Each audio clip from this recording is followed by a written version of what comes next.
अपने अष्टविनायक है, महाराष्ट्र में बड़ी मान्यता है अष्टविनायक। पर कभी आपने सोचा कि विनायक 8 ही क्यों है, 7 या 9 क्यों नहीं है, 6 या 10 क्यों नहीं है? हमारे यहाँ कोई भी चीज बगैर कारण के नहीं है, बगैर तर्क के नहीं है। अच्छा, कभी आपने सोचा कि भगवान गणेश का शरीर मनुष्य का है और सर हाथी का क्यों है? और उनका सर काटा क्यों गया? सर हाथी का क्यों है, सवारी चूहे की क्यों है? दोनों में बहुत विरोधाभास नजर आता है ना। और उसके बाद यदि हाथी का सर है तो उनको एक दंत क्यों कहा गया? हाथी के तो 2 दांत होते हैं, तो फिर एक ही दांत क्यों है? अगर एक ही दांत रहना था तो एक ही दांत होना चाहिए था उनकी मूर्ति में, वो दूसरा दांत टूटा हुआ क्यों है? और बल्कि जो आप वास्तविक मूर्ति देखते हैं उसमें टूटा हुआ दांत एक हाथ में पकड़ रखा उन्होंने। कभी आपने विचार किया कि ये क्यों है?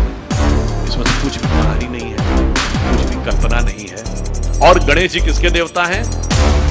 रिद्धि और सिद्धि के देवता, यानी संपूर्ण सिद्धियां गणपति की आराधना से मिलती हैं। और गणेश जी पुत्र किसके हैं? शिव पार्वती। और शिव ने ही सारे आगम ग्रंथ दिए, यानी जिसको आप कहते हैं ना, आपकी चेतना के जागरण के सारे स्वरूप भगवान शिव ने दिए हैं।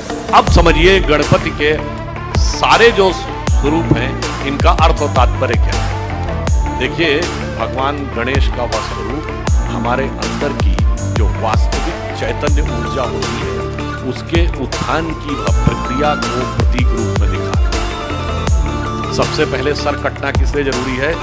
वह आप अंदर की यात्रा करके अपनी कुंडलिनी शक्ति को तब जागृत कर सकते हैं जब पहले आप अपने अहंकार को नष्ट करने में सफल होते हैं। तो आपका सर कटने का स्वरूप प्रतीक ये है।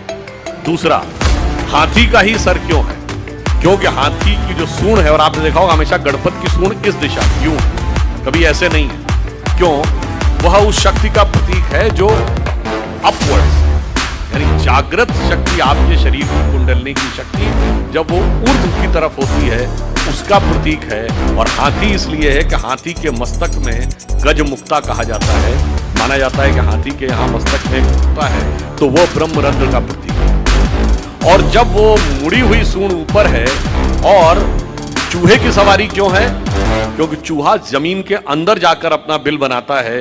तो जब आप एकाग्र चित्त होकर अपने अंदर की यात्रा में उतरते हैं तभी जाके आप इस शक्ति को पहचान पाते हैं और उस शक्ति को ऊपर उठाने का सामर्थ्य पाते हैं। 8 ही विनायक क्यों हैं? क्योंकि 8 चक्र हैं, मूलाधार, स्वाधिष्ठान, अनाहत, आज्ञा, विशुद्धि चक्र और ब्रह्मरंध्र। और अब एक ही दांत क्यों है? क्योंकि जब आप आज्ञा चक्र से ऊपर जाते हैं तब द्वैत के साथ वह यात्रा नहीं हो सकती, यानी संसार और ब्रह्म 2 में से एक को ही चूज करना पड़ता है। तो वह दांत टूटा हुआ क्यों है? तो संसार के साथ उस संबंध का विच्छेद करना पड़ता है, उसे तोड़ना पड़ता है। इसीलिए टूटा हुआ दांत हाथ में रखे हुए, फिर आगे की यात्रा जाकर जब ब्रह्मरंध्र तक मिलती है तो समस्त रिद्धियां और सिद्धियां आपको प्राप्त होती हैं।